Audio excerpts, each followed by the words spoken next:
Hello viewers, welcome to Ramu சமையல். இன்றைக்கி நம்ம சமையலை பார்க்க போகிறது ஒரு ரெய்னி ஸ்பெஷல் தான். நம்ம பார்க்க போகிறோம் ராகி சூப்.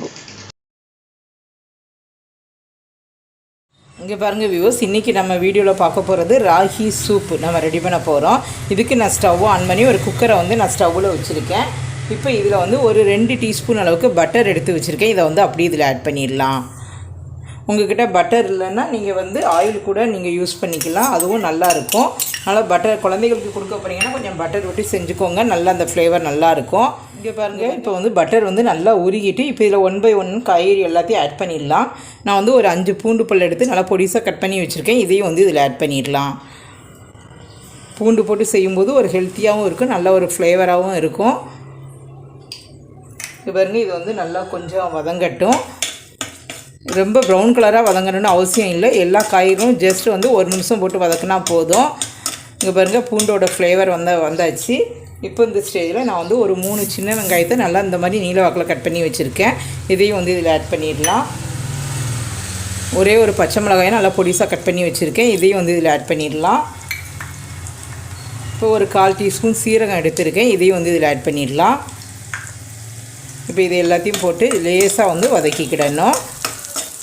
டிரான்ஸ்பரண்ட் ஆகக்கூடிய அளவுக்கு லேசாக வதக்கினாலே போதும், ரொம்ப வதக்க வேண்டாம். இப்போ இந்த ஸ்டேஜில் ஒரு 1/4 டீஸ்பூன் பெருங்காயத்தில் எடுத்து வச்சுருக்கேன். இதையும் இதில் ஆட் பண்ணிடலாம். பாருங்கள், இதையும் போட்டு வதக்கியாச்சு.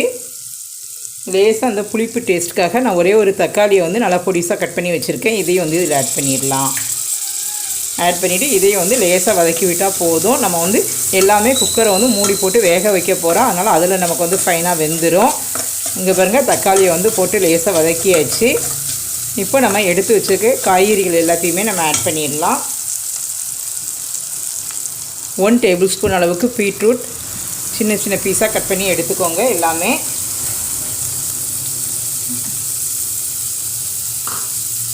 பாருங்க, ஒரு 2 டேபிள் ஸ்பூன் அளவுக்கு கேரட்,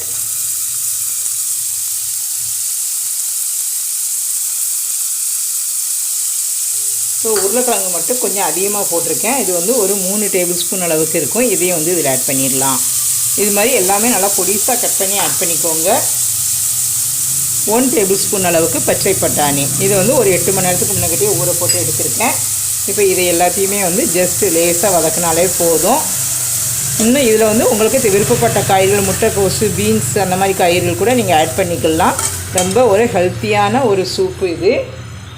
இப்போ இதுக்கு தேவையான அளவு உப்பு ஒரு 1/4 டீஸ்பூன் எடுத்து வச்சுருக்கேன். இதை அப்படியே இதில் ஆட் பண்ணிடலாம். ஆட் பண்ணிவிட்டு இதை லேசாக மிக்ஸ் பண்ணி விட்டால் போதும். இங்கே பாருங்கள், நல்லா கலந்து விட்டாச்சு. இப்போ இதில் நான் ஒரு 2 டம்ளர் அளவுக்கு தண்ணி எடுத்து வச்சுருக்கேன். இதை அப்படியே இதில் ஆட் பண்ணிடலாம். ஆட் பண்ணிவிட்டு குக்கரை மூடி போட்டு ஒரு 4 விசில் விட்டு எடுத்துக்கிடுவோம். இங்கே பாருங்கள், இதை நல்லா மிக்ஸ் பண்ணி விட்டுருங்க. இப்போ குக்கரை மூடி போட்டு ஒரு 4 விசில் விட்டு எடுத்துகிட்டு வந்துடலாம். இங்கே பாருங்கள், நான் ஒரு 4 விசில் விட்டு எடுத்துட்டேன். எல்லா காயும் நல்லா ஃபைனாக வெந்திருக்கு. இப்போ இந்த ஸ்டேஜில் நான் ஒரு 2 டேபிள் ஸ்பூன் அளவுக்கு ராகி மாவை எடுத்து ஒரு 1/2 கப் தண்ணியில் நான் கலந்து எடுத்துகிட்டு வந்திருக்கேன். இங்கே பாருங்கள், இதை அப்படியே இதில் ஆட் பண்ணிடலாம். ஆட் பண்ணிவிட்டு இதை உடனே மிக்ஸ் பண்ணி விட்டுருங்க. இப்போ தண்ணியோட கன்சிஸ்டன்சி உங்களுக்கு எந்த அளவுக்கு தேவைப்படுதுன்னு பார்த்துக்கோங்க. இப்போ இது கொதிக்கும்போது கொஞ்சம் திக்காக வரும், போதும். அதுவே நமக்கு கரெக்டாக இருக்கும்.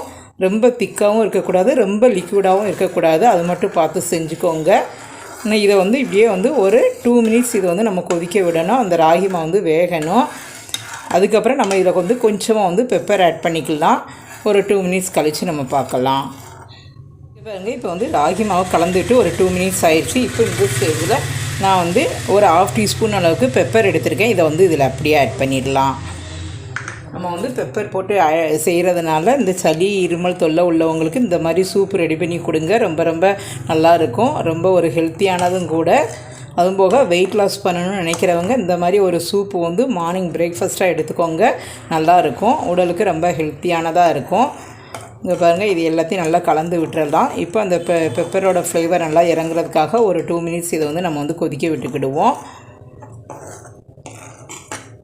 இங்கே பாருங்கள், நம்மளுடைய ராகி சூப்பு ஃபைனாக நமக்கு ரெடி ஆகிட்டு இந்த கன்சிஸ்டன்சி இருந்தால் போதும். இதுதான் நம்ம குடிக்கிறதுக்கு நல்லா வசதியாக இருக்கும். இப்போ பாருங்கள் எவ்வளோ அழகாக நமக்கு ரெடி ஆகிருக்கு பாருங்கள். இப்போ நம்ம வந்து ஸ்டவ்வை ஆஃப் பண்ணிடலாம். ஆஃப் பண்ணிவிட்டு கொஞ்சம் நல்லா ஒரு வாசனைக்காக கொஞ்சமாக கொத்தமல்லி இலையும் நீங்கள் ஆட் பண்ணிக்கலாம். இங்கே பாருங்கள் எவ்வளோ சூப்பராக கலர்ஃபுல்லாக ஒரு ஹெல்த்தியான ஒரு சூப்பு நமக்கு ரெடி ஆகிட்டு ஒரு 10 மினிட்ஸில் இது ரெடி பண்ணிடலாம். மறக்காமல் ராமு சமையலுக்கு ஒரு சப்ஸ்கிரைப் பண்ணுங்கள். வீடியோவை ஸ்கிப் பண்ணாமல் பாருங்கள். இப்போ இதை ஒரு பவுலுக்கு நம்ம ட்ரான்ஸ்ஃபர் பண்ணிடலாம். இங்கே பாருங்கள் வியூவர்ஸ், நம்மளுடைய ஹெல்த்தி அண்ட் டேஸ்டியான ராகி சூப் ரெடி. இது மாதிரி அடிக்கடி உங்கள் வீட்டில் எல்லாருக்கும் செஞ்சு கொடுங்க. நம்மளுடைய சேனலே சூப் வெரைட்டின்னு ஒரு பிளேலிஸ்ட் ஒன்று போட்டிருக்கேன், வேணால் அதையும் நீங்கள் செக் பண்ணி பார்த்துக்கோங்க. Okay viewers, thank you.